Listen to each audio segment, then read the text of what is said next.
Hello and welcome to Aggie Talk. My name is Patrick Figueroa. I'm joined by Omar Navarro and Michael Quo for another episode of Aggie Talk. We got some pretty big things happening across the sports world. It's kind of calming down after what was a few hectic weeks, but there's still stuff to talk about. Particularly, I guess we'll start with the NFL. Last night, the first episode of Hard Knocks debuted, which Hard Knocks is always a great program, great production quality, gives you a lot of insight into an NFL team and their training and like what their training camps pretty much like. And I know we got a Cowboys fan in here and Omar who can't wait to talk about it.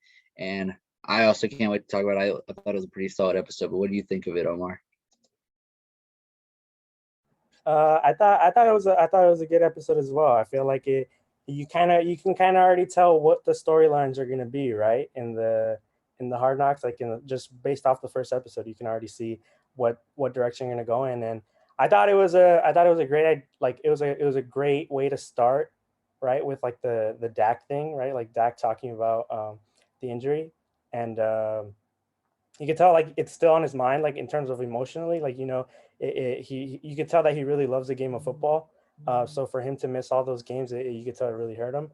But yeah, I mean, I took a couple things from that episode, but I think the main thing I took away was the fact that, this whole thing of, oh, Dak's shoulder injury, Dak's this and that, right? Like it's been in the headlines, right? Because he's missed what, like a week or two now.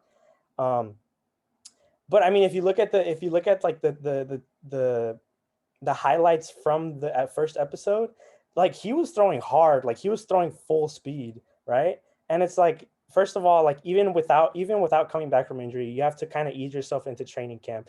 So I just feel like he kind of got a little bit too excited with that. But in other news, I thought Zeke Elliott looks so much better. Like just even in those like training camp clips, like even just like the cuts look so much cleaner. Like it looked like rookie year Zeke of him, just like, it was quick. It was change of direction the other way really fast. And I think that's something that I hadn't seen in the last 2-3 years. So super, super excited about that. And of course, Jerry Jones putting salt on the McGriddle for some reason. That was weird. Uh, and Neville Gallimore sneeze. I don't know if you saw that. I thought that was hilarious. Um, yeah, but yeah, overall, I think it was a good episode, good intro. Can't wait to see what happens like in the upcoming episodes. But yeah, I don't know. We'll see what happens, and I don't know. I want to get your thoughts about it, Pat. What did you think as a I guess a casual or unbiased fan? Well, I don't know if I'd say unbiased, but as a casual fan watching Hard Knocks. I would definitely say that I agree with you. I liked how it started with the whole like just the intro into it with Dak just going through his injury, like kind of like talking about what was going through his mind through that. I found that really interesting, and like you said, it's like it really catches your attention. Like it makes you really like go, oh my, like getting the insight was just interesting to me. Like one of the details he mentioned is like how he tried to pop his foot back in place so he could run off the field. I was like, what? Like that's pretty crazy to like just think about, like the fact he tried to do that, just taking it like step by step, and like the whole process of getting back um was is just super interesting. And like you said, there, like when you're talking about Dak working in training camp, like I found it really interesting that like when they mention like the GPS data they're using, because that's something we're gonna see more and more into the NFL. Like for example, like it's already kind of taking over in like how people are gonna be evaluating draft prospects from here on out. Like people are gonna start taking much less weight into 40 times, and I think they're gonna put a lot more into the GPS times of when they're on the field. So I think it could be a much more accurate metric of like measuring speed. And I kind of like how they're using that to also like measure, Dak's workout and like see if he was overworking himself. So, but yeah, definitely like what you said with Dak, he is in love with the game, and it's really causing him to push himself maybe to really the point where he got hurt. And I'm glad though it doesn't seem too serious, because you just feel for the guy. He wants to be out there, and you're seeing a lot of passion that I honestly like. I always knew Dak was passionate about the sport, of course, but like like he's just like, I don't know. I'm seeing a whole nother level from him, what it seems like to me. In other regards, but I do have one complaint. I wish that was they would start like focus on a more like later round guy or undrafted free agent like that. Like, like for Dak, Zeke, Micah Parsons, and like a lot of the people they're focusing on, like they're gonna make the team. Like this is more so about them getting back into football shape and or getting into the best shape and learning the team. I want to see like maybe them follow like a undrafted free agent or some late round guy. Because I always find their stories to be really interesting. It gives you a perspective into a guy that, may not get a ton of attention during the season, but they also always tend to have really fun stories. And like, I think the one that was last season with the Chargers and the Rams, they did a really good job of that. The Raiders, when they were featuring UC Davis's own Keelan Doss, like that was so cool. So I do hope that they maybe introduce us to someone next week, but overall, I thought it was a solid episode. I think they will, honestly. I think the reason they didn't was because it was just the first preseason game, and like technically wasn't even like, I mean, I guess it was the first preseason game, but it was like, the Hall of Fame game.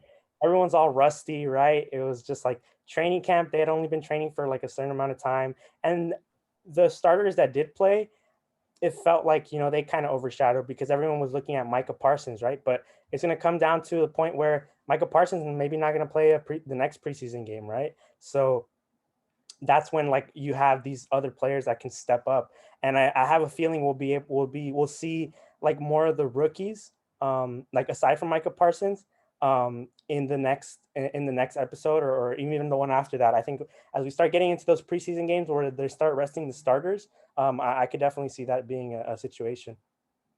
Michael, did you happen to catch the first episode of Hard Knocks or no? No, I wasn't able to catch it, but I agree. One of the fun things about Hard Knocks every year is seeing those guys who are like just on the edge fighting to make it, and like gives you something to root for. And obviously, like you're also there to see the stars, like just interacting in day-to-day life. But yeah, the big part for me when I watch Hard Knocks is like just seeing the little guys, not the little guys, but like the guys just on the edge of the cut go out there and just like fighting for like practice squad spots, not even for the roster spot. That's that. And so I hope they do start incorporating that more into the show if they haven't already. I think they definitely will. I just don't think that I don't think there was a main, like, there wasn't like a huge name or a super compelling story, I guess you can say, right? From the start. But I definitely see a scenario where like they start incorporating, Simi Feoko, maybe even like Kelvin Joseph. Maybe one whole episode is just him in the studio. I'd want to see that. Yeah, I mean, I think overall, one of the things that I really like about Hard Knocks, though, like this is a weird thing, but it's the fact that I don't know if this is just like if it's just because we're not used to it, but I really like hearing the players like not worry about what they're gonna say, right? Like cussing all the time, because that's just like how they really talk. Like that's how they really talk, or like when they're on the field, right? And I know, like I know, like I do the same when I play basketball, right? Like it's like it just kind of natural, and we're so used to seeing these athletes of like very press trained, like press conference trained, right? And then in the suit and everything. So I think it's always really cool to see just how they interact with their teammates and stuff like that. And I never really thought Dak probably like cussed like every sentence, which I thought was pretty which I found kind of surprising, but I thought it was pretty cool because we're seeing a different side of Dak that I don't think a lot of people knew. I will say the Cowboys was an interesting choice for Hard Knocks because they're in the spot right now where you're coming off that very disappointing year, Dak's injury, and it's kind of just a bounce back year, and it's gonna be cool to see like how the team responds to that. I mean, I don't know how much Jerry Jones was involved in the first episode, but I want to see like where he thinks the team's gonna end up, because obviously last year well below 500 with that team, and like I just want to know where like their headspace is at. Their headspace is on the Super Bowl. It's on the Super Bowl. It's been which you expect from Dallas, even though we might have. I know besides maybe Omar, we might have different thoughts of where they should be aiming for, but like like I think Jerry Jones, like the first press conference, like the first time he makes an appearance on screen, it's when he's in a press conference and he's saying like, I will do anything to make a Super Bowl. Like, and like Mike McCarthy also gave that speech, like it's championship or bust. So it really seems like that's this whole organization's that's their goal right now.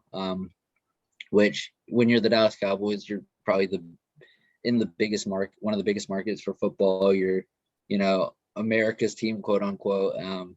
That's like that's your expectation, right? Like you always want to be on top because that you're Dallas. Quote unquote. Hold up. Was that Nobody a thinks Dallas is was America's that team except for Dallas was that fans. subtle shade? Dude, everyone, it's Dallas is America's team, and there's not that's not even an They just argument branded anymore. themselves that, and then they forced it upon everyone else. No, you can't even argue that anymore. Like that's like a situation where it's like that's a long gone situation. Like Cowboys are America's team, and there's a reason. There's a reason why they're like they can go 0-17, and their games will still be one of the most like some of the most watched each year. And I think that just shows you they're America's team because either you love them or you hate them. But yeah, overall, I think I'm excited. I'm excited to see the footage for the joint practice between the Rams and the Cowboys. Right, like to see maybe if the Hard Knocks cameras maybe got a different angle of some of the fights, right? Of maybe of Aaron Donald getting salty because he got shut down by Connor Williams, maybe something like that, or maybe seeing how CeeDee Lamb cooked Jalen Ramsey. I don't know. Maybe we can get some different angles on that. Can't wait for Aaron Donald just has to put on the that week 1 tape of last year of him literally destroying Connor Williams. Like, I don't think he was too worried about what Connor Williams was doing to him. But in regards to more about Hard Knocks, yeah, I can't wait to see that. I also found the first episode to be really funny. Like, there's a lot of really funny like moments in there that, kind of like when Mike McCarthy like quoted Austin Powers, I was like, okay, that was actually kind of good there. It's kind of cheesy, I get that, but I would have probably laughed because Austin Powers is a really funny movie, and they had a lot of other stuff like when Zeke's like trying to rap like a Dak's birthday present, like, and he's watching a YouTube video because he never rapped something before. It's like that's a good one. Like again, it's something that we don't like. It's something so random, but we don't know about. Like, oh, Zeke doesn't know how to rap a gift. Like just that's like funny. it's like simple things that like are just like everyday things, and we just obviously we see them on the field and we just don't even think about like it never comes to mind like, oh, I wonder if they know how to wrap a present. But like seeing just Zeke like struggle with like trying to just figure it out, like even having to search up a YouTube video, like, and he still didn't get it right. Like it was just hilarious to see because it's like you sometimes forget, but like these guys are just they like everyday things can seem like out of the ordinary for them because they're just not used to doing it. But can't wait for episode 2, and man, I'm excited. This is the first, well, this is the second time actually. If you ever get a chance to watch the All or Nothing from the Amazon series from 2017, that's also a really good series, but that follows in throughout the season. It's kind of like a Hard Knocks, but like throughout the season. But this is like the second time I get to see the Cowboys like that, and I think I've thoroughly enjoyed like each time like them on the screen. So I think it's pretty cool. 100%. In regards to other things that are up and around the NFL, there were some contract extensions, 2 really big ones, that were handed out with Josh Allen getting a 6-year, I believe, like $240 million contract. So they're all in on Josh Allen there. And the other big one's Darius Leonard, getting a 5-year, like nearly pretty much like $20 million a year contract. Both of those guys getting big extensions. So what were your thoughts on those contracts, guys? Or we can start with Josh Allen if you want. I mean, came off a great year. Definitely deserved it after that year. I would have, as a Bills fan, as a non-Bills fan, I'm still hesitant to believe in him because anybody we've seen before can have one really good year. It was a really good year. I'm not going to deny that. He looked like a different player, but it is Josh Allen, and you're not going to erase the memory of seeing him miss guys wide open down the field from my memory that easily. So I'm cautiously optimistic for that franchise because they locked him up, and I mean when you get your guy, you get your guy, so that's good for them. But I'd be cautiously optimistic. Yeah, I mean, I get like, I mean, if you're the Bills, like, even if Josh Allen kind of like regresses a little bit this year, like, it's still probably your best bet of like staying with him, right? Because you're not just gonna go to Mitch Trubisky, obviously. But it's like, it's always that thing of like, even though this has been his only like, well, his first like MVP caliber year, you want to lock in those contracts right now before um, other quarterbacks are due, right? Like we're gonna see, that there's talk. I guess we can get into a little later, but like the Lamar Jackson, right, situation, like that's a whole nother situation. And you're gonna have a bunch of other quarterbacks. Like, is Baker Mayfield gonna get paid? What's Aaron Rodgers gonna get on the market next year? Like, just things like that. Like, the price for a quarterback goes up so much that, if like right now Josh Allen is probably, I think, like, he's gonna be like at the top of the list of highest paid quarterbacks, but give it like 2-3 years and he'll be like number 6 or 7, right? So it's just like, that's just the way it works. So it's better for them to get it out of the way right now, because down the road, especially with the cap probably going to go up, like it'll help them out a lot in the long run, I think. I think another point for Josh Allen's perspective, because obviously it's a good team-friendly thing, like you're saying, to do it now. But also for him, his next contract will be when he's like 30, which will hopefully be like, still, he hasn't declined yet, so he can cash in one more huge one before he even clocks into 30. So, I mean, that's for him. Like, I'm sure that was on his mind too. He probably wants to stay in Buffalo, but then we'll get another big contract before he starts regressing. Will be huge. Yeah, definitely. I agree with your points, that Michael, like with the fact that you have to be a little bit cautious, because the guy has, it's been an extraordinary year, but there's also like, the memories of his first and second year, which weren't so pretty. But at the same time, I do also want to say, like, he improved from year to year. He actually, was making improvements, and it kind of has you feeling a little bit better. Or at least for me, at least, like, year one he looked terrible. Year two was like, okay, he looks like he's actually belongs in the NFL at least. But now it's really, he took a huge jump, which, I mean, if you're gonna get that guy for the rest of like that contract, it's gonna be 100% worth it. You're gonna give him every penny. But also, with what Omar said, like, it's sometimes you just gotta hop on that as soon as possible, because that also kind of, I just want to like reiterate what Omar said, but also like to add to that, like, there's other AFC quarterbacks that, guess what, Baker Mayfield is probably gonna want more money now. That's gonna hold the Browns back. Guess what, Lamar Jackson, he's like, I actually have an MVP. I think I should probably have more money than Josh Allen. That's gonna put up how much the Ravens are gonna have to give up to him. I mean, so there's definitely that aspect that we also have to look at when it comes to this contract. And not even just that, I think another, like, I mean, like you said, it's other players are going to want the contracts, and it's better for the Bills to get it out of the way. But if you're the Bills, you also do maybe run the risk that, we saw the Rams take, right, or the Eagles take, of like, you want to get it out the way early, because obviously, like they're not going to be the highest paid quarterbacks down the road. But on the off chance that the quarterback doesn't work out, like, it can create like a pretty messy situation, right, for teams. Because if you look at the Eagles, they're kind of in a like rebuild-ish situation. But if you look at the Rams, they benefited from the fact that, Matthew Stafford became available at the perfect time, and maybe right now or the next 2-3 years, they're not gonna they're not gonna struggle. But overall, like, both teams in hindsight made terrible decisions, and that's the risk you run when you give this like huge extension, before, and you try to beat out everyone else. I agree. That's definitely, as a Rams fan, I remember being burned by that, obviously. But also, you run the risk of, luckily for Dak, it worked out and he ended up back with the Cowboys. But you keep franchising, tagging guys, might alienate them from the franchise. And I feel like they're totally wanted. And, after their terms under the tags are done, they could just leave. And I think it's, if you know, again, if you know you got your guy, just get your guy. Because otherwise, you can be in quarterback hell, and you can be the Denver Broncos and never getting a quarterback. So I think it's better. Even though I say to be cautiously optimistic, I still think he's better than the alternative, which is nothing, which is Mitch Trubisky. Yeah, and first of all, the whole franchise tag is a disaster, and I don't even know why it exists. It should not exist at all because it just creates this like terrible situation for both the teams and the players, like you said, Michael.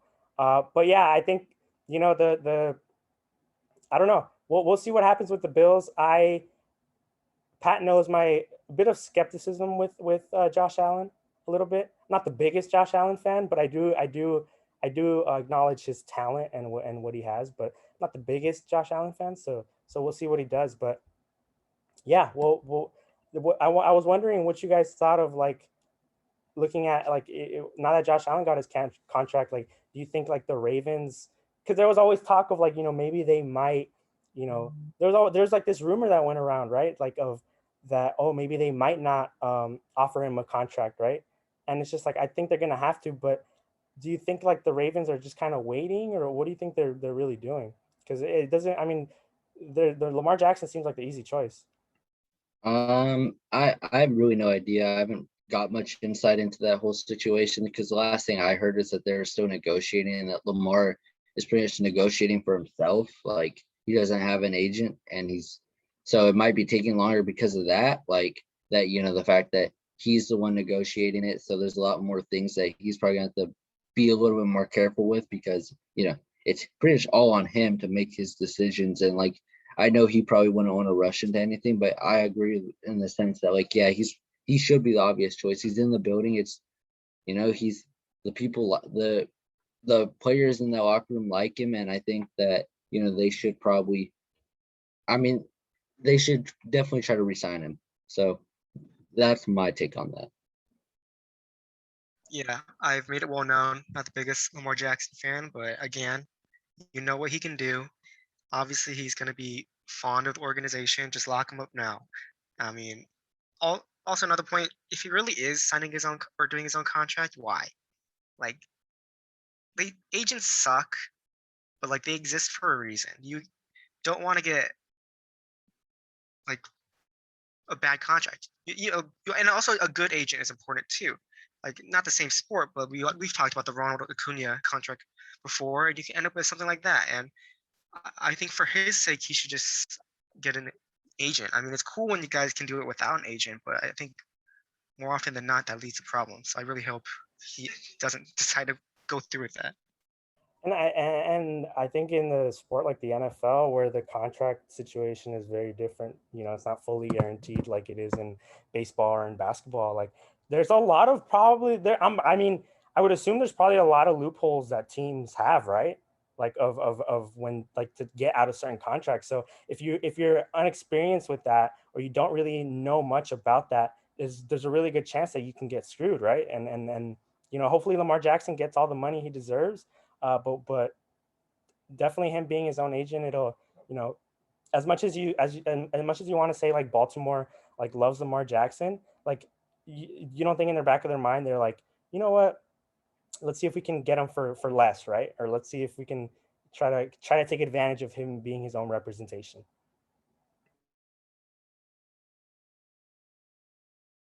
Yeah, definitely. It's something that we're gonna have to monitor and keep looking at as it progresses because I mean, if there's a deal maybe not done by this offseason, this could lead to something later down the road, but we'll see. The other big contract was Darius Leonard. Um, any thoughts on that? Yeah, just one of the best linebackers that we really have in the game right now. Like one of the best young linebackers. I remember the first year, his first year, right, when it was the whole, Leighton Vander Esch and Darius Leonard, right? Who's better, right? Like who was the best linebacker from that draft? And he's really separated himself and really put himself at the forefront of that Colts defense. And looking back at like what people said about that pick when it was chosen, right in the second round, this guy from North Dakota State, right, from FCS school in the second round, it was just like, what are you doing, right? Like, what are you doing? I remember reading I don't know if you guys follow Freezing Cold Takes, right, on Twitter.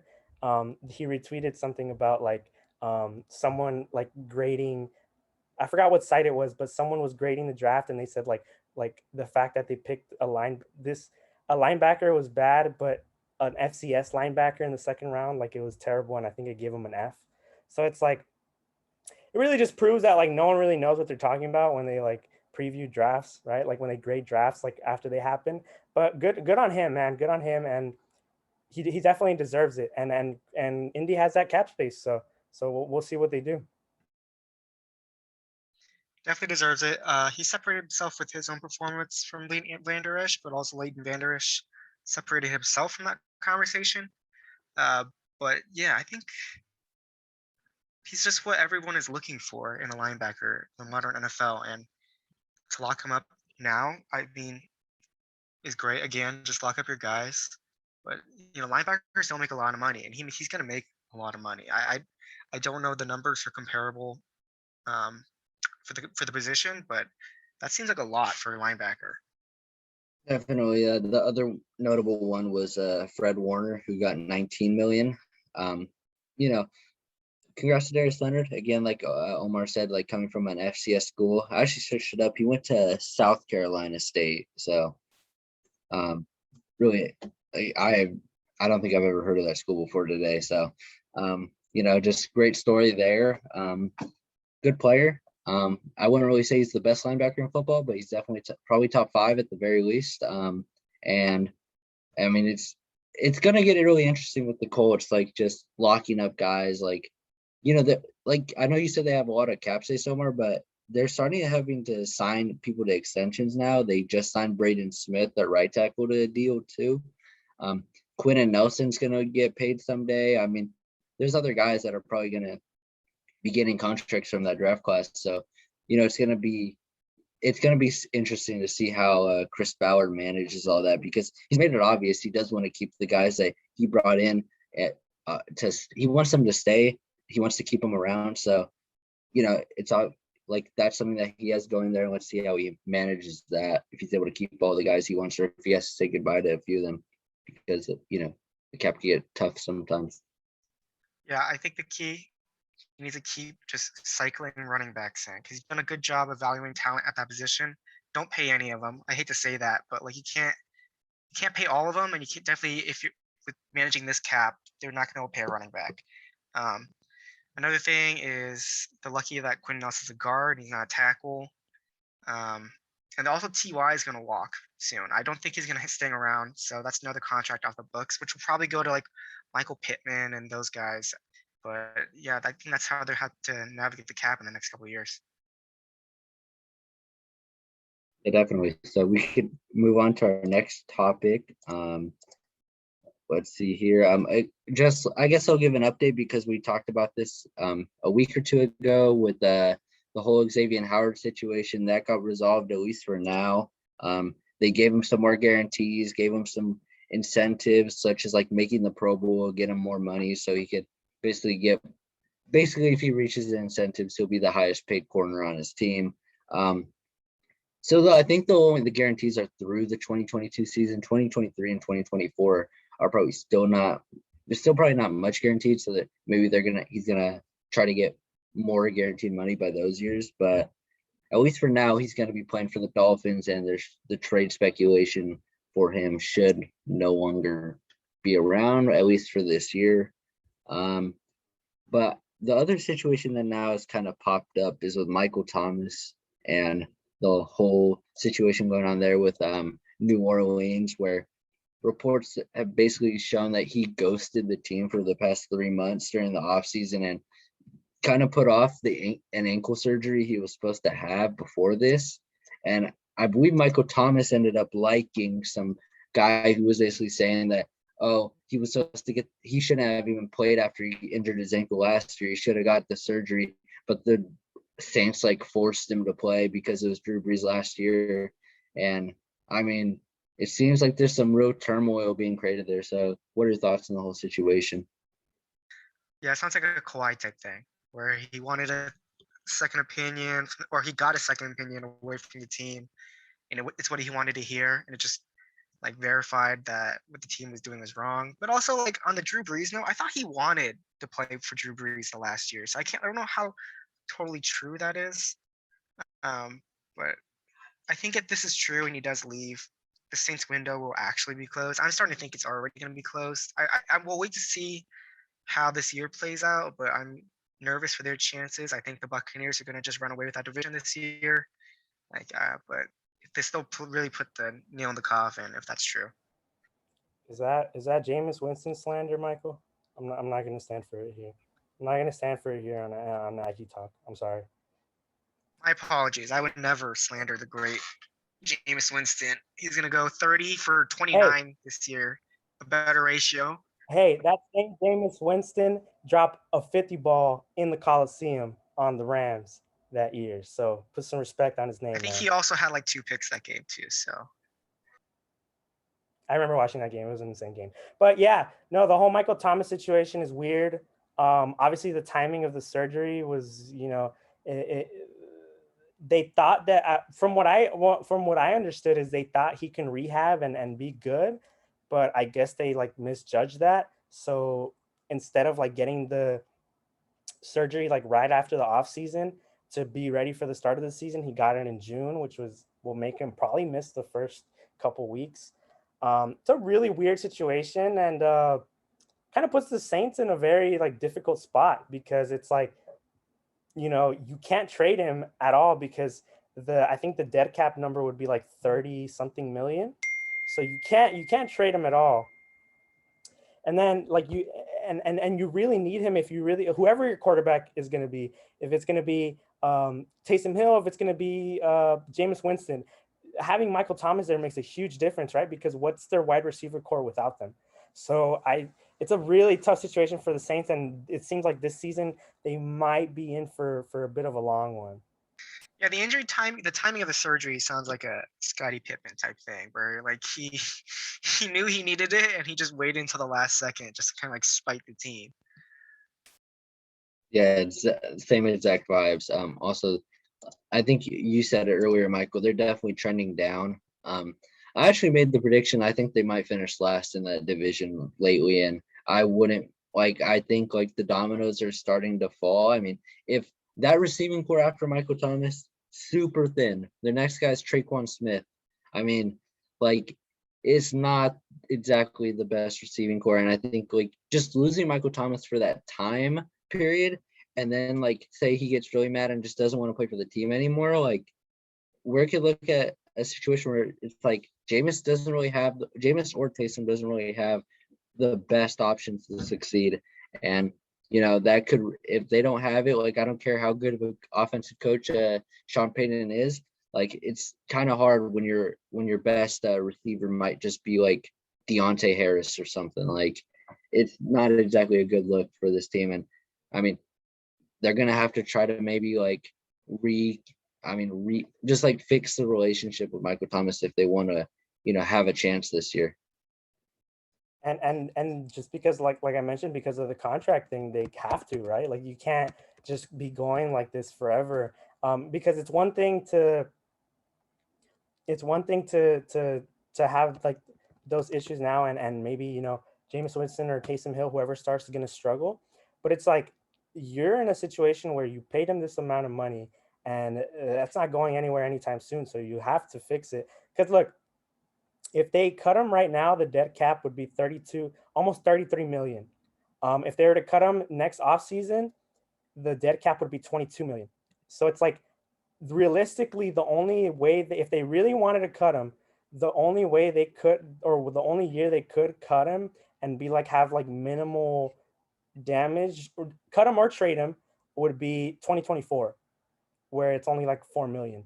So it's like you kind of have to, work it out, and it's a difficult situation. And one can only wonder if it's like, if Michael Thomas got rubbed the wrong way because he felt like the Saints were pressuring him to play when it was clear that he wasn't 100% last year when he did play. Yep.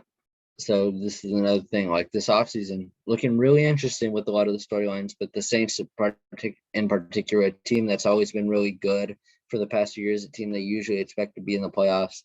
They have a lot of question marks, and we're going to have to see how this unfolds for them.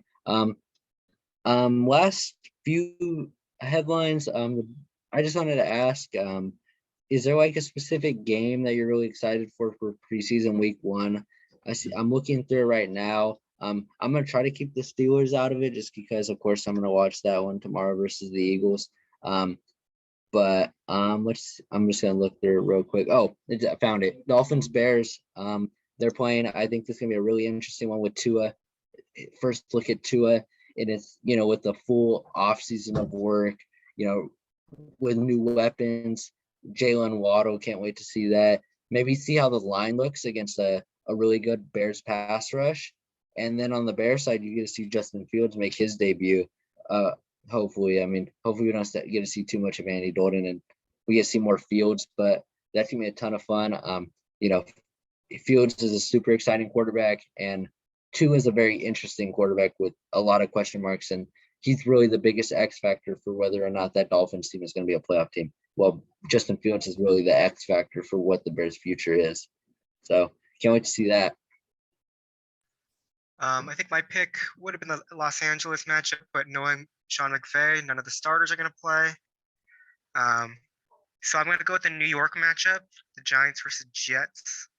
That looks like, obviously you're going to see Zach Wilson in his first showing, and then you're going to see, I want to see how Daniel Jones looks in this year because it's a big year for him, make or break. So, yeah, those two quarterbacks intrigue me. Should be an interesting matchup. Yeah, no, I think that's definitely those are definitely solid picks. Just because you didn't want to pick the Steelers Eagles game, I'll pick it. Because I think I want to see Jalen Hurts, right? I want to see Jalen Hurts, and I want to see, if maybe he worked on his game a little bit, because I think there was that report out of Philly, right, last week that it was like that the Eagles won't rush to name him the week 1 starter. So it was like, ooh, like what are they really doing here? So yeah, I'm really interested to see what happens there. I want to see Jalen Hurts. I'm a big Jalen Hurts fan. Not a fan of the jersey he wears, but a big Jalen Hurts fan. So we'll see what he does. And of course, I think overall for week 1 of the preseason, my main thing is just looking at the rookie quarterbacks, right? You're going to see Zach Wilson versus the Giants or Trey Lance versus the Chiefs, right? And players like that. So and then you mentioned the Justin Fields and the Bears. So yeah, a lot of I personally like week 1 of preseason. I that's what I look for the most. I like to see the rookie quarterbacks, and I like to tune in and possibly make overreactions off one game. That's the best part of the preseason right there, Omar. Just like on one drive, I'm ready to evaluate the future of this quarterback. Also, a quick shout out to the Texans Packers one that I just want to see Jordan Love as well. I think that could be really fun with Jordan Love. I know it's the Texans, but I really want to see Jordan Love, and I think that'll cancel out the atrociousness of the Texans organization. But were you gonna say something, Michael? Yeah, I don't understand what the Eagles are doing, because it's made it like a clear break into what I thought was a clear break into this new era of Jalen Hurts. Every step of the way, they're like, nah, let's just take a pause. Got to reevaluate. Like, maybe he isn't our guy. Let's bring in Joe Flacco just in case things don't go well. Like, like everything you can do to show a guy you don't fully believe in him, they've done. And I'm just worried about like their relationship going forward. Like, hopefully we're just overreacting here, but it's just like every time you could give him a vote of confidence, you just did the opposite. Definitely agree there. I mean, they're probably gonna push that as like tough love or whatever, but it's like, I don't know, man. You gotta show that he's your guy. I mean, he's a 2nd-round pick, so I mean, I'm pretty sure he's aware that there isn't really too much like attachment to him. Like if they're picking very highly, like he probably knows like, hey, they could easily just pick someone else to replace me. And it's also like, I don't know, like you just gotta give your guy some confidence, like you were saying, Michael, and a lot of stuff they're doing is definitely questionable. Yeah, and if you're like the Eagles, first of all, like what are you gonna do? You're gonna run it with Joe Flacco, right? You're gonna run the whole season with Joe Flacco, or you're gonna run it with Nick Mullins, maybe, right? Maybe you want to give Nick Mullins a shot. Like okay, here's how your season can go. Either you get a good evaluation of Jalen Hurts and you know whether he's your guy for the future, or he's not the guy and you have a bad season and you pick high in the draft and then you get your new guy, right? Like that's literally it. There's not like I get that maybe they're not in a win now mode, but if you want to get like a sure answer on Jalen Hurts, just put him out there. Just name him the week 1 starter. Joe Flacco is not threatening Jalen Hurts for his job. Like that's not going to happen.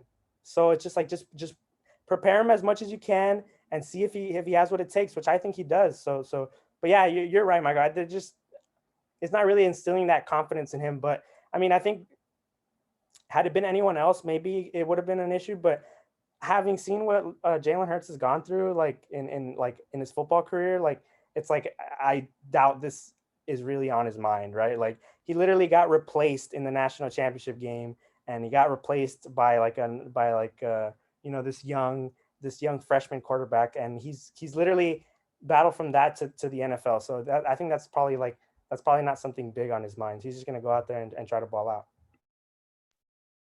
Agreed. Hopefully that does happen, man. Can't wait to evaluate him on that one drive that he gets. Like it's gonna be everything. I'm curious. So did Devontae Smith, didn't he get injured? Like he got, or is he? Because I want to see him too, but I think so. I hope he's okay, man, because he would be a ton. I want to see him as well in that game. I forgot that he got hurt, but I think it. So the Eagles apparently are going to have at least 17 players out for the preseason opener.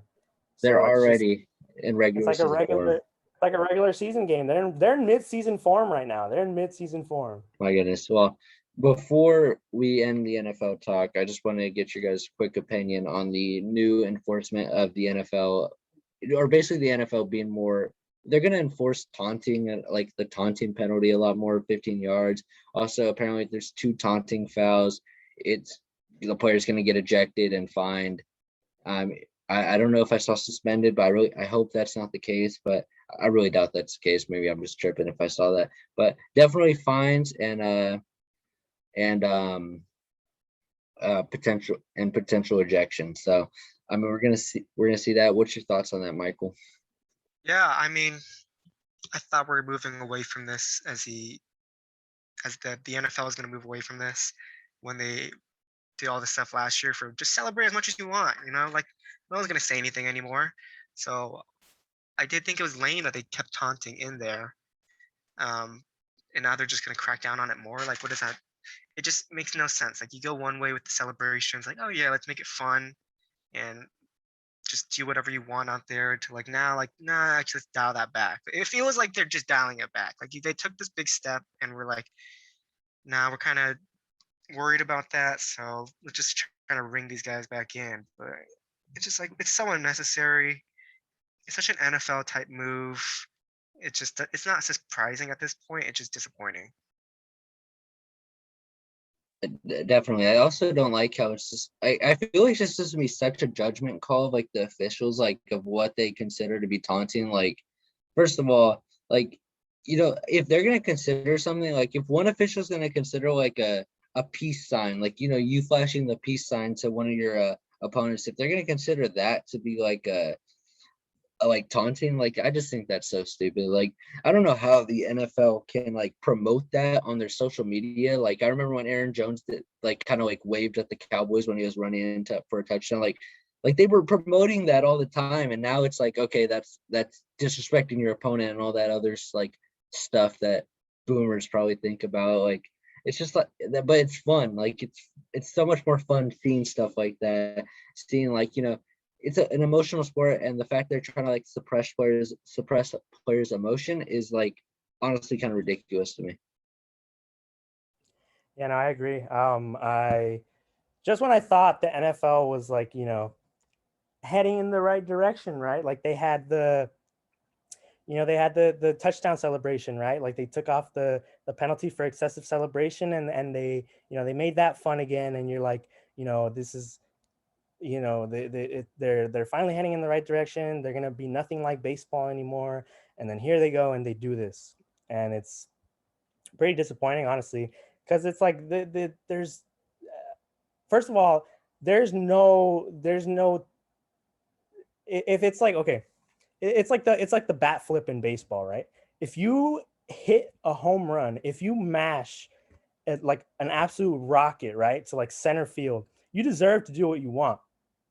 If you cook someone on the football field and you go for the touchdown, you deserve to maybe flash a peace sign or wave goodbye. And it's just like that literally does nothing. Like it does nothing. It's good for the game because it's like, you know, they show these emotions, and instead now you're gonna have them out there like robots. So yeah, I'm just super disappointed with that. And like you said, it was a classic NFL move right there. Definitely a lot of like moving backwards instead of forwards. Just you know, when it seems like the no fun league is actually like that was just a thing of the past, it seems like it's back in full force. So did I just lose the Zoom call? Like I can't open it. You are Okay, currently on. Okay, yeah, I mean I just couldn't open up the tab to see you guys again. It was acting weird, but I will be right back in just like 5 or 10 minutes. You guys should talk about, you know, maybe the summer league or what, you know, whatever. I'll be right back. Yeah, of course, no worries. Michael, have you been able to catch up with the summer league? Are you still on that, you know, a huge Rockets fan, or what are you doing? Because honestly, I was watching Jalen Green in those games, and man, he looks. I don't want to overreact for summer league, but man, like he looks super good. He looks really good. Yeah, Rockets always have a special place in my heart, but now that I'm thinking about staying in Sacramento full time, I'm transitioning more to the Kings. So, I mean, yeah, Jalen Green looks amazing. Like that team in like 5 years will be so good. And like they just gotta get it's kind of like they're kind of like where the Kings are always at. It's like they just gotta get it right, you know, like they have potentially this superstar in Jalen Green, an already established rising star and Kevin Porter, potentially something in Kenyon Martin. The Johnson guy, I'm blanking on his first name, they drafted this year. He looks sharp. Like I don't know if Christian Wood fits in that timetable. He probably doesn't, but like that team is a solid young team, and I'm excited to see where they go.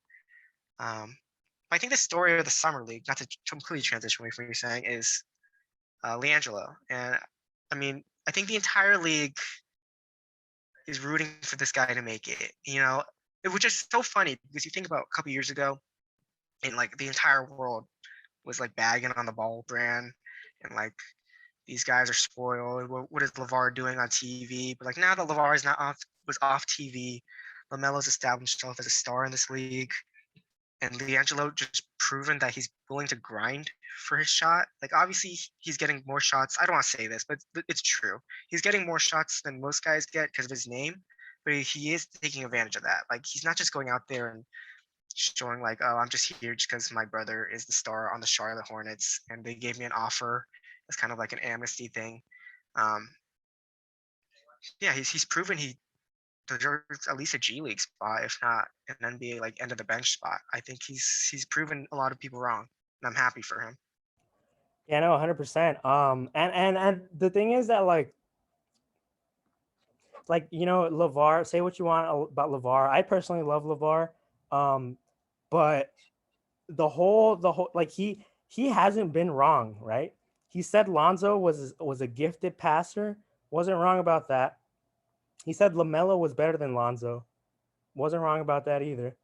And he said Jello was the best shooter out of the three. And it seems like he's not wrong either. Cause like when you look at like Jello's jump shot, it's smooth, right? It's like pure. Like it's so pure. Like it looks like a 3-point shooter. And I also like you say like, okay, he's gotten his shots. Sure. But I also think that that's also worked against him because it's like he hasn't had the time to really develop or really get like a fair low key shot, right? With like a G League team.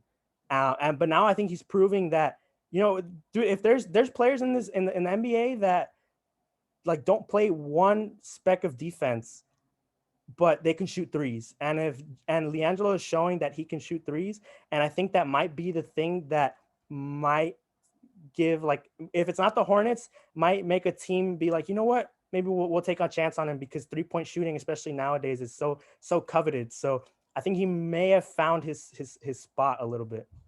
You know, you hate to say it, but like you know, he's the perfect fit for playing alongside any of his brothers because both his brothers are such gifted passers, and he's just kind of those guys where he'll work off the ball and get open, and he'll just spot up. You know, it was always funny because he does have the best form of the three, but he was always the worst. And it was just, I'm glad he's finally being able to show that on a national stage, and happy for him. As we have Mr. Miles Roach in the building. Miles, how's it going? I don't even know if he's on, but how's it going, Miles? I'm going good. Going good. How are you guys doing?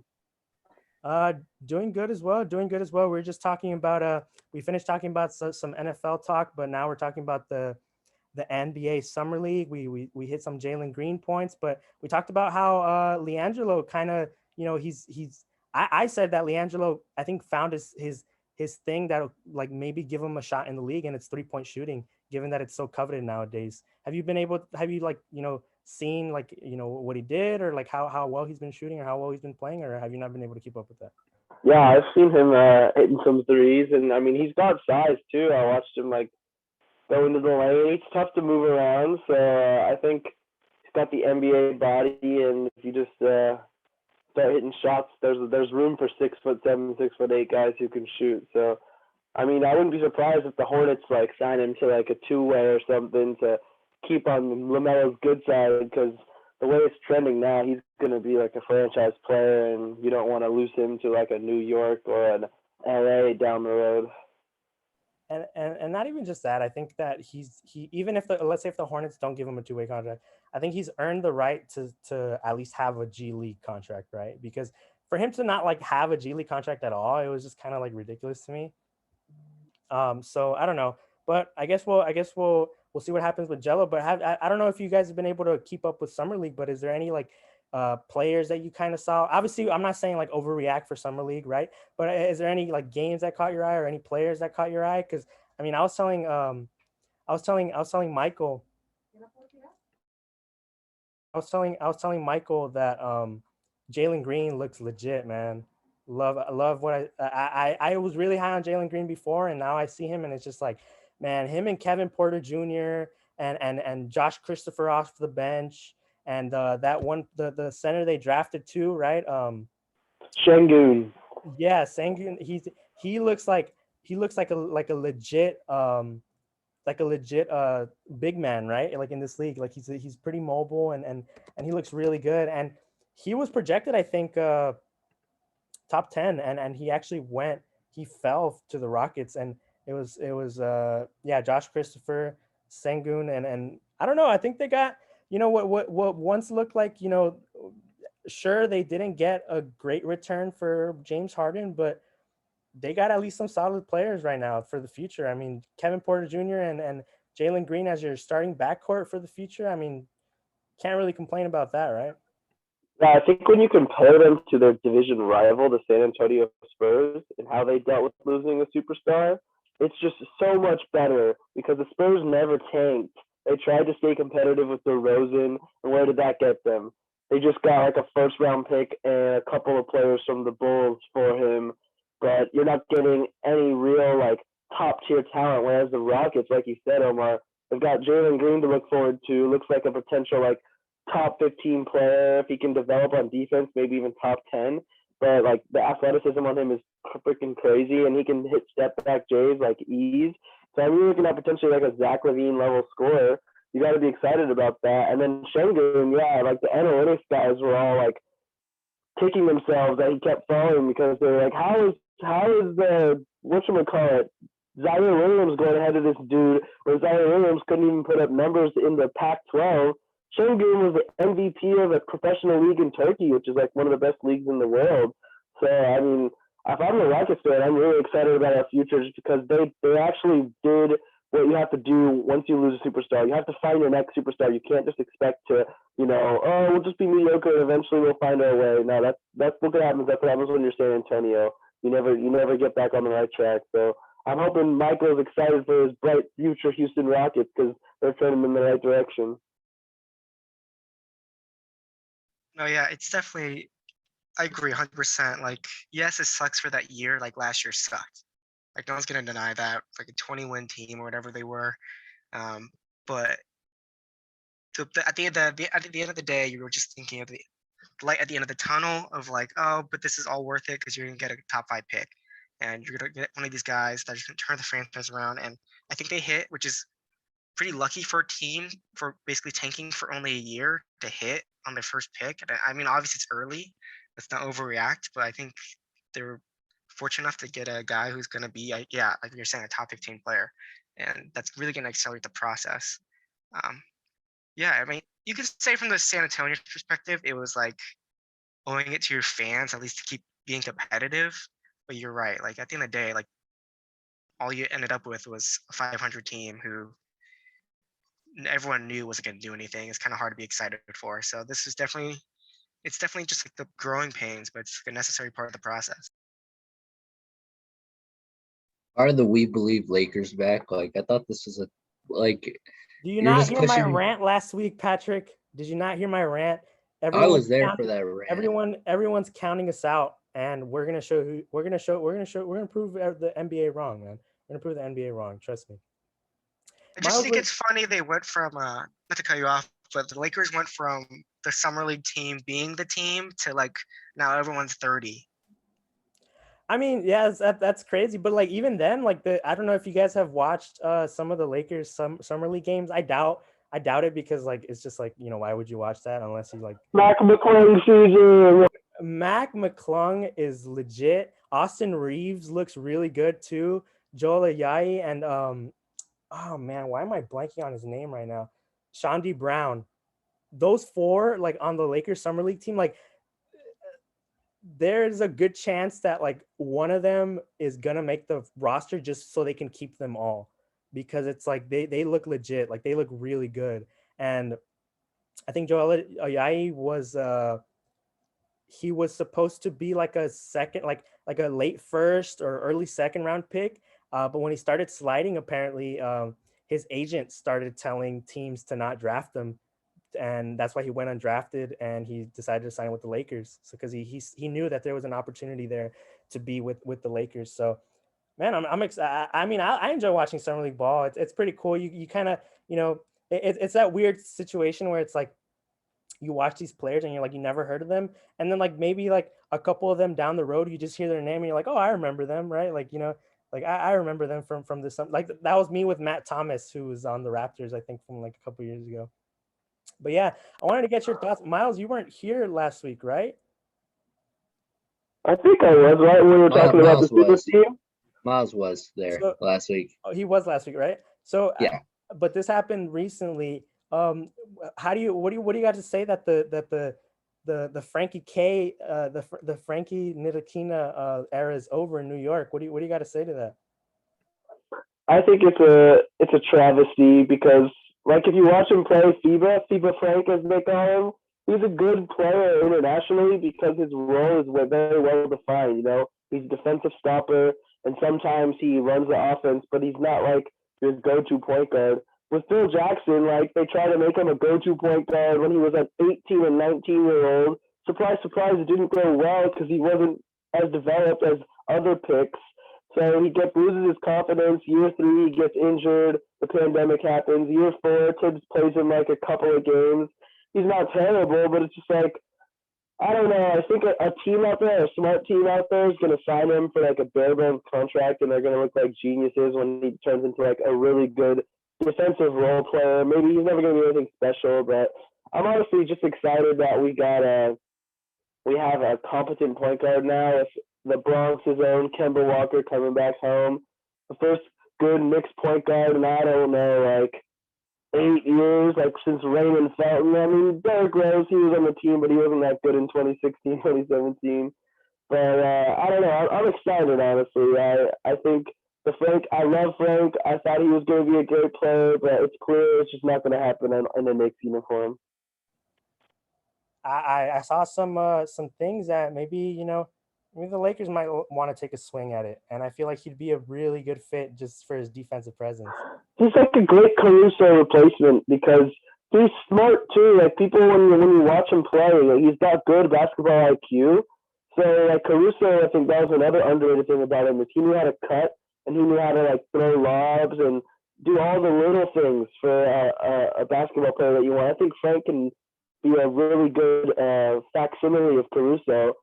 And I mean, I can see him in the playoffs, if you need to shut down Damian Lillard or Jamal Murray or one of these scoring guards.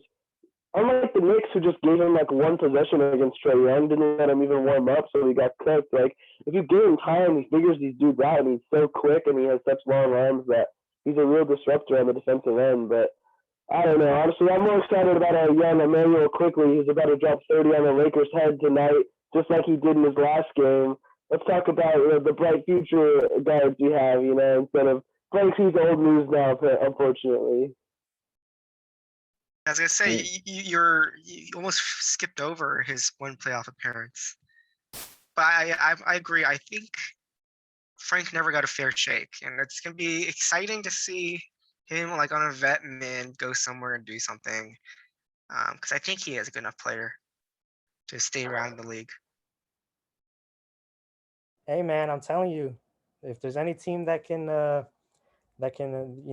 give a young player confidence, come to LA. Just saying that. Just come to LA. Just saying that. Say you see Malik Monk's gonna get a nice deal next year. Watch, and the Malik Monk is gonna get a nice deal next year. Which I'm still shocked that he actually is on the team, which is pretty crazy to me. But whatever. Yeah, I wonder how long Kendrick Nunn and Malik Monk are gonna stay in Laker uniforms, because I feel like they're gonna. If the Lakers are really successful next year, they're gonna cash in, because a lot of teams are preparing for 2022 free agency and 2023 free agency. And not everyone's going to be able to sign Bradley Beal or Zach LaVine, so that money's going to have to go to someone else. And these dudes are all so young. I feel like the thing with the NBA's one and done era is like a lot of these guys come in as 19-year-olds and they have a bad first rookie contract. But if they just learn and they get stronger, by the time you're 25, they can figure it out and still be at a young enough age where a team will throw them a 4-year, somehow $80 million deal or something, So like, these guys, if they just show they can buy into a winning team, they'll get paid for sure. Man, Kendrick Nunn is 26 and Malik Monk is 23. And like they're already like done with their first contract in the NBA. And like the teams like obviously the Heat didn't necessarily give up on him, but because of the Lowry acquisition, they didn't want to get too much into the tax. So I mean it makes sense to let go. But like Malik Monk, like he just kind of fell out of the rotation in Charlotte. But it's like these players are still so young, right? It's like there's no way this he's played Malik Monk's played 4 years in the league and he's still only 23. Like, give him time. You don't even give him time to develop. So we'll see. I mean, Malik Monk shot 40% on 5 attempts last year. So it's like that's literally always he's gonna have to do that and play defense, and he's gonna look really good. Especially if the Lakers go on a run, he's going to look really good and he's going to be able to cash in on that because I still think there's something there. But you're right. I think, teams, I don't know, for one reason or another, they just give up too easily. And for the Knicks, I think, they kind of got fortunate with Quickly that kind of made like the guard position a bit easier to move on from Frank Ntilikina. But yeah, I don't know. These teams, I guess, when it's like win now, they don't really have time to think of like what they can develop into.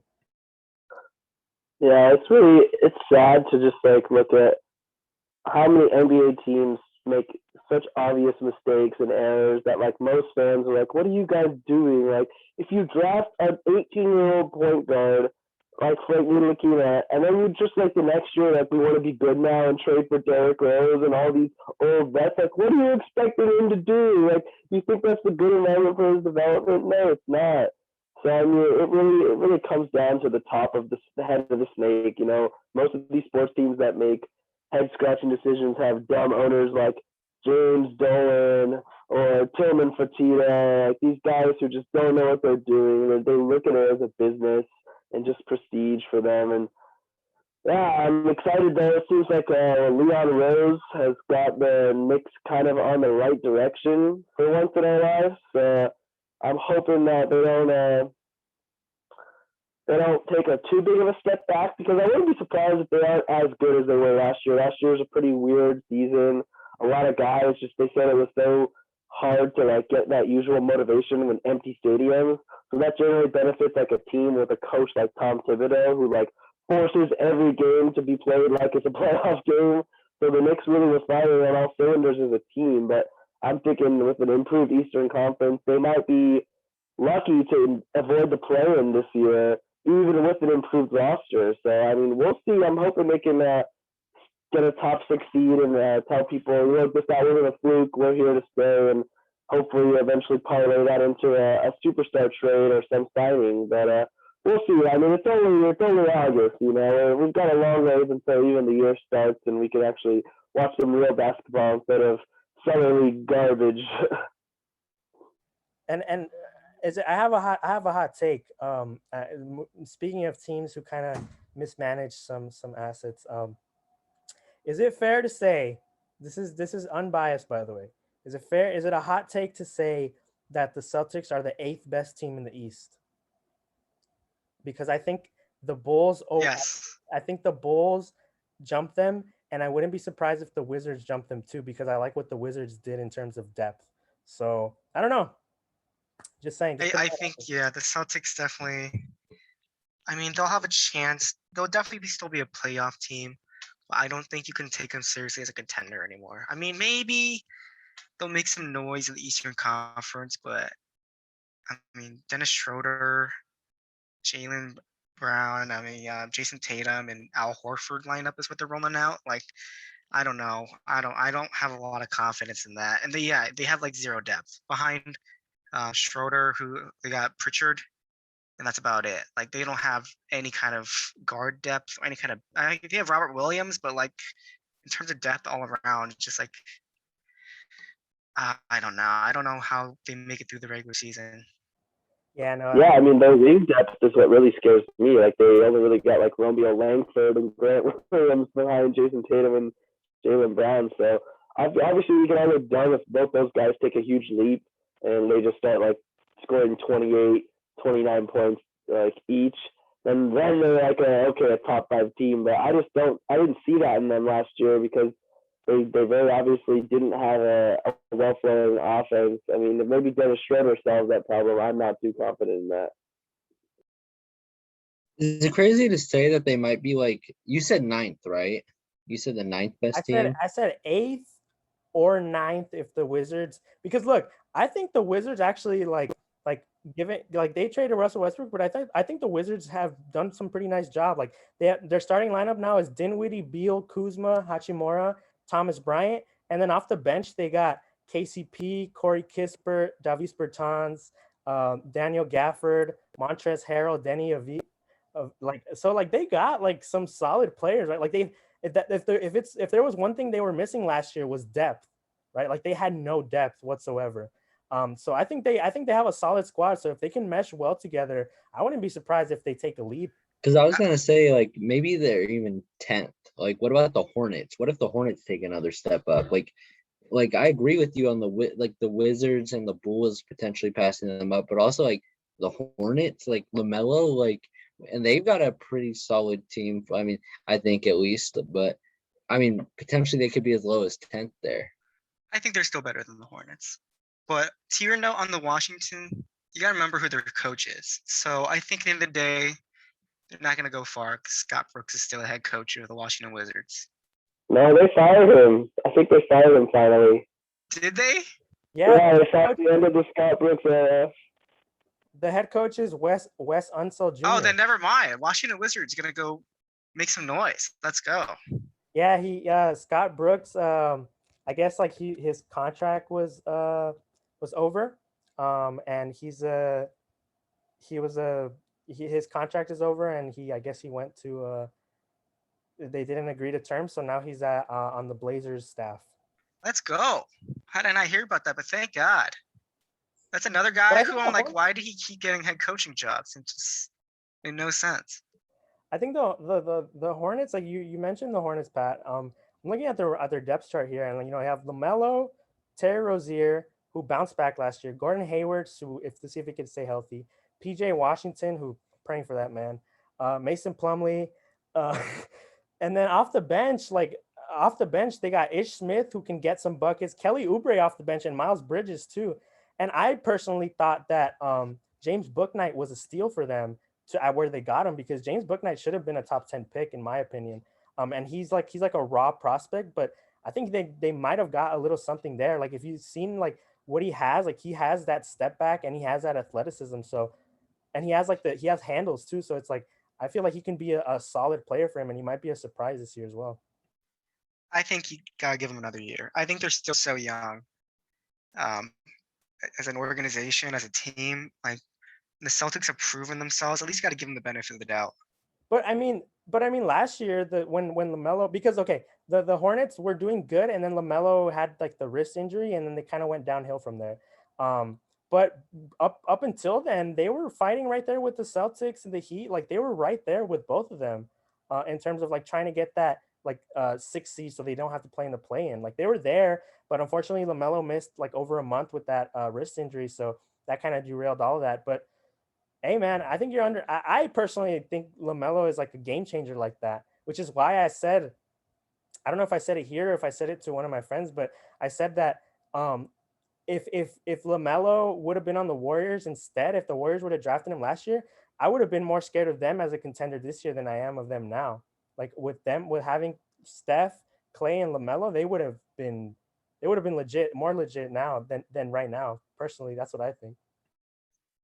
Yeah, I think you might have said that here, but I do think I remember hearing that from you. But definitely something like I agree with that. I think LaMelo is a game changer, and like he's a really fun player to watch. So I mean, it's definitely interesting though with like the Celtics and like Dennis Schroeder really like fumbling it. Like I don't think I've ever seen someone fumble and lose that much money as a result of it. Like what was it? Like he lost like $80 million as a result of him denying the contract from the Lakers. It is something that you kind of feel for the guy, but at the same time, you also can say like you should have taken that contract, dude. You should have taken it.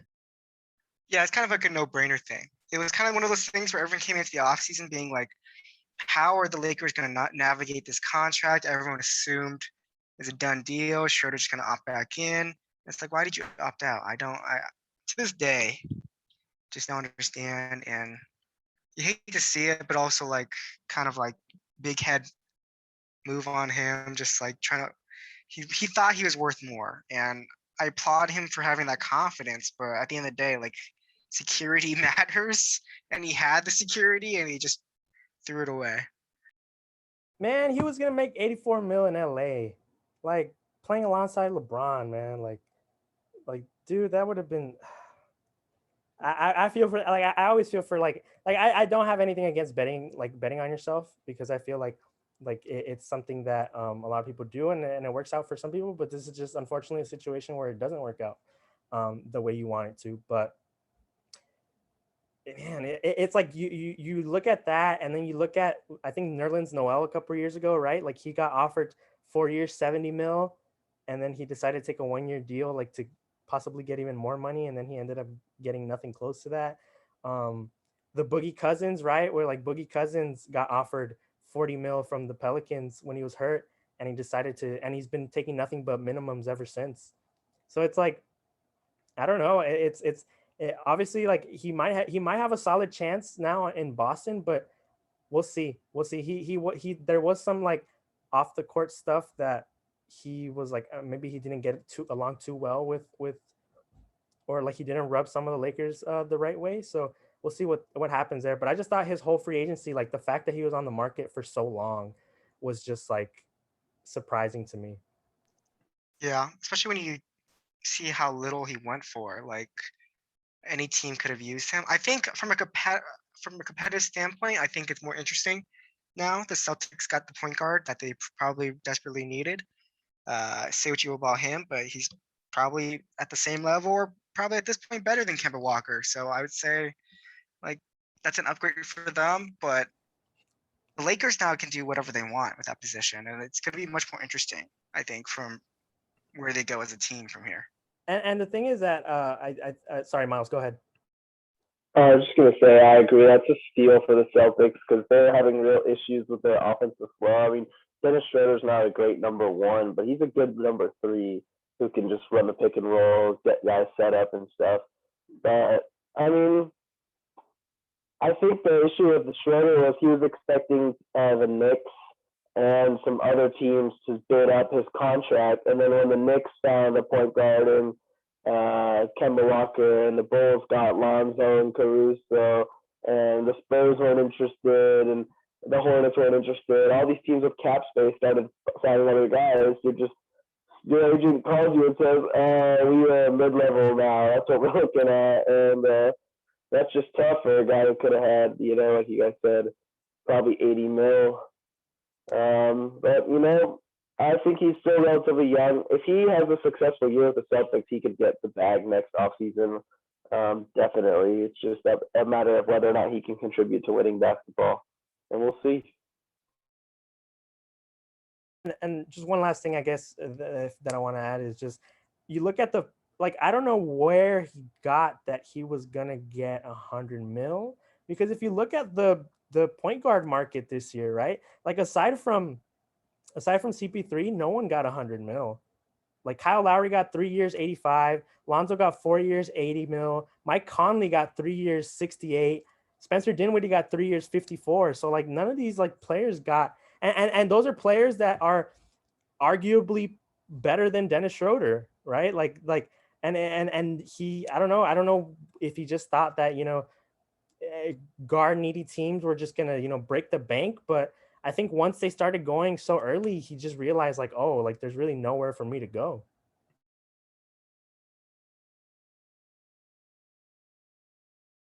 Definitely, it's something that we're gonna have to look for the future. Maybe I do think though, yeah, if he could just, I mean, he wasn't bad last year before before COVID, right? Like he was actually a pretty good player, and like Miles said, I think this could be a pretty good deal for the Celtics, who could really use a guy like him. All I gotta say real quick though is I think Patrick Williams is a freaking stud, and he's been tearing up the summer league, so I can't wait to see him in the regular season with the Bulls.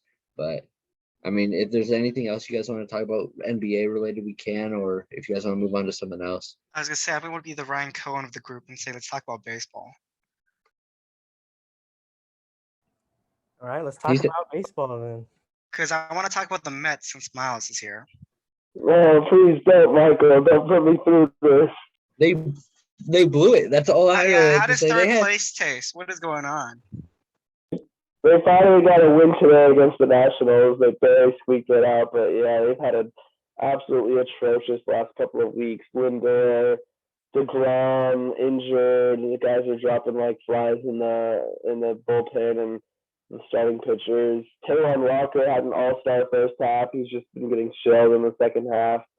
So a lot of things are going wrong, but I think if they can get healthy, there's a chance they can make a September run that could catch, and they're not too far back right now. I think they can still catch the Phillies. It's just going to require them staying healthy, which good luck. The Mets haven't been able to do that since 2015.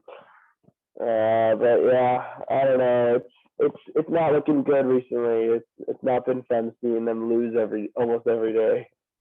I hate to see it too because I really wanted the Mets to make the playoffs. I thought they were a good team, but they lost me. I'm all in on this Phillies train now. I was like, Bryce Harper's not overrated. He's not overpaid. He's actually an MVP again. Let's go. I'm excited for them. Like, what a second half for that team, and what a second half for the Mets. Just that division is definitely the most interesting right now in baseball, and it's just unfortunate that the Mets are on the other end of why that's interesting. Also, a quick shout out to the Braves as well. I mean, when Ronald Acuna went down, I thought they were going to be sellers, but they got a bunch of players. Kind of like they didn't give up a ton. They didn't give up I don't think they gave. They didn't give up anything really. Yeah, like they got a bunch of solid players that are immediate contributors and are making them look like competitive again. I mean, Freddie Freeman's really stepped it up in the second half, and I mean, you still got some guys like Jorge Soler, who's been terrible all year with the Royals. He's actually being decent now. They got Adam Duvall, who's been solid for them, and their pitching is looking a little better, and they're getting guys back. So I mean, it's definitely a lot more competitive than it once looked, because when I was watching the first half, it looked like the Mets were just heads above anyone else. But now it's just they might just be the third best team in that division. And, it sucks because I do understand they don't have Jacob deGrom. And when you have Jacob deGrom, you can pretty much mark that as a game where, the other team's probably not scoring more than 2 runs. But I mean, now at this point, it looks like I don't know who's going to win that. I want the Phillies to win it because I agree with you, Michael. Just seeing Bryce Harper just go crazy has been awesome, and their pitching has been a lot better. But I mean, who knows? It's gonna be something that's super fun to watch there in the NL East. Yeah, also Zach Wheeler probably going to steal Cy Young away from DeGrom too. So, I mean, it's really unfortunate for the Mets to see the Phillies just have so much success. And then Padres. Padres also on this kind of bit of a like interesting stretch.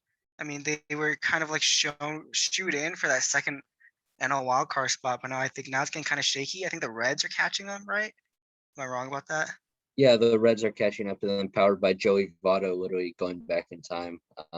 But the Padres do have a pretty easy schedule right now. They're currently in a series with the Marlins, and they have the Diamondbacks. And they have the Diamondbacks or the Rockies. I think one of those two. Like those are their next two series, pretty much. Diamondbacks, Rockies, and then they also, I think, I think that's the stretch there. There might be another easier team in there, but I know they finished this month with the Phillies and the Dodgers, but it's definitely gonna be a very interesting month for the Padres because, like you said, the Reds are catching up, and I like the Reds a lot. I think their team is really fun to watch, but at the same time, I still want to see like the Padres do something. It's gonna be really interesting with what they do with Fernando Tatis Jr., especially like he's probably gonna be playing in the outfield, which that's gonna be really interesting from him moving to infield to outfield.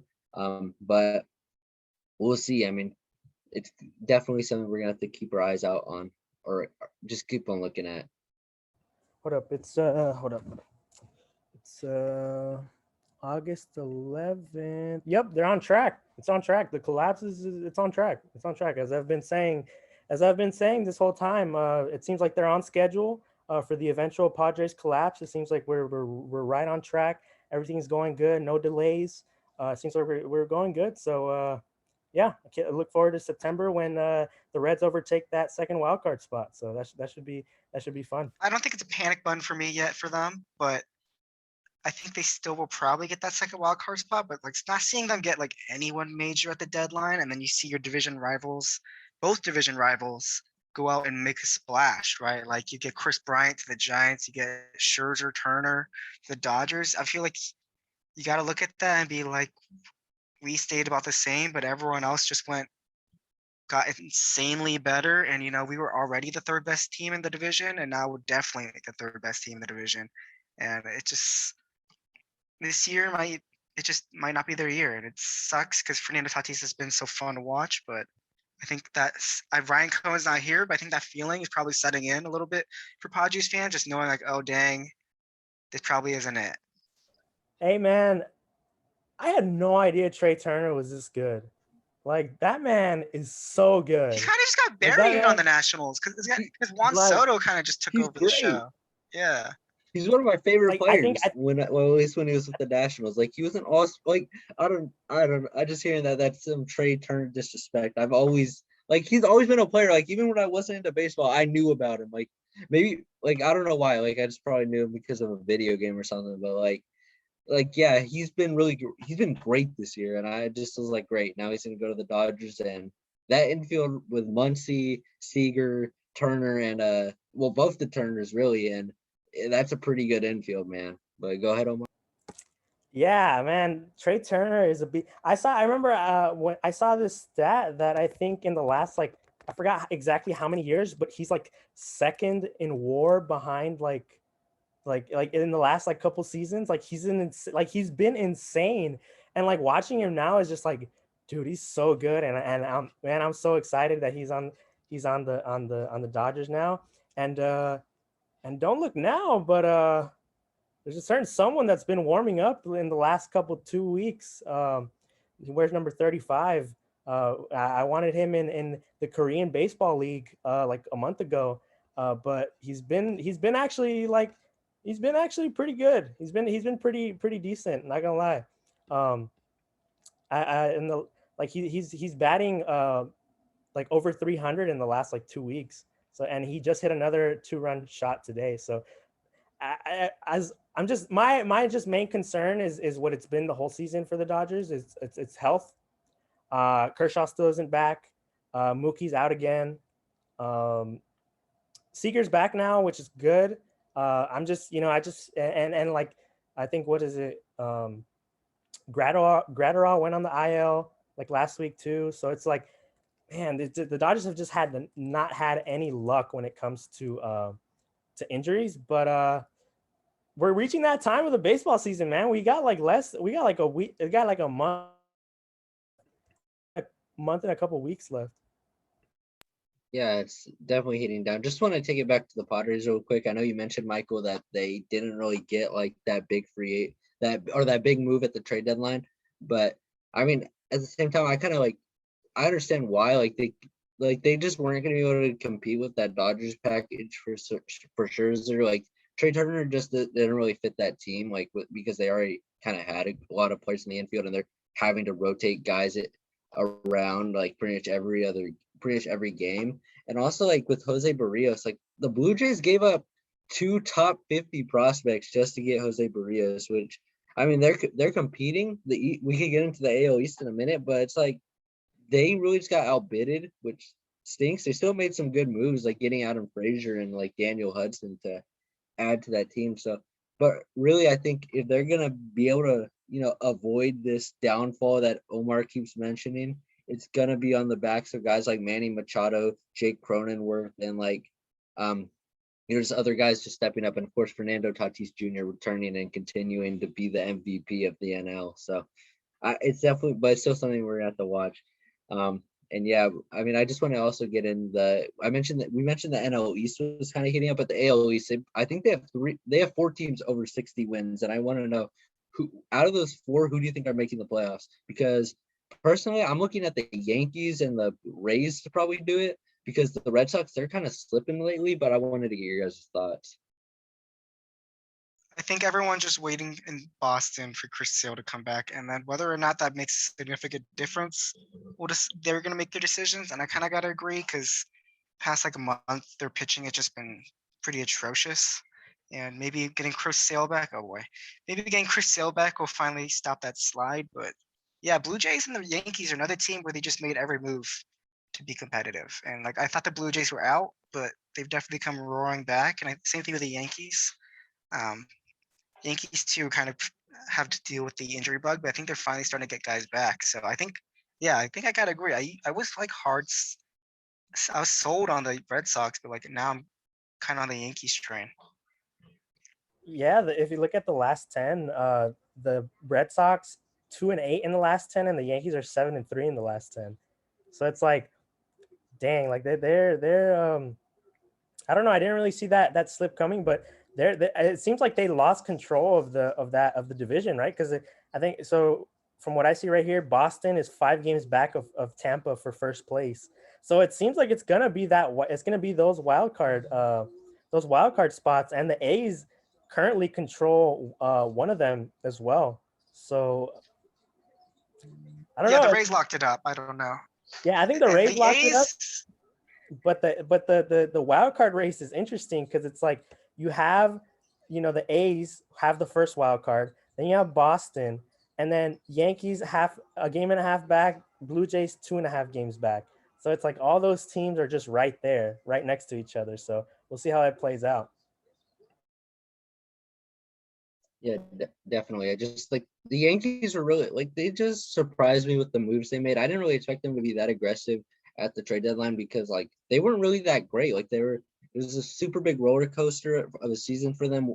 Like they would dominate for a little bit of a stretch, and they'd look terrible for a stretch. And but they decided, hey, let's get some consistency. Let's bring in some good guys like Anthony Rizzo, who honestly fits the Yankees, and Joey Gallo, who he was built to just hit pop flies over the short porch, which when you have that much power, it's pretty cool to see. But yeah, like I think them, but also I think the Blue Jays can really beat anyone with how good their bats are. Like they can hit the crud out of the ball, and now they're pitching a lot better. So it's gonna be a really fun race to watch. And yeah, the Rays have probably already locked it up, but we'll see as this season goes on. We still got 2 more months left. Baseball's a long season, and that's what I like. It's super hard just to, I think for all we know, our opinions can change next week, but I mean, we'll see. Like it's a long season, and I can't wait to see how these last 2 months, what they come down to, really. Any other talking points maybe that you guys want to hit on, or we just want to move on to like final thoughts or something?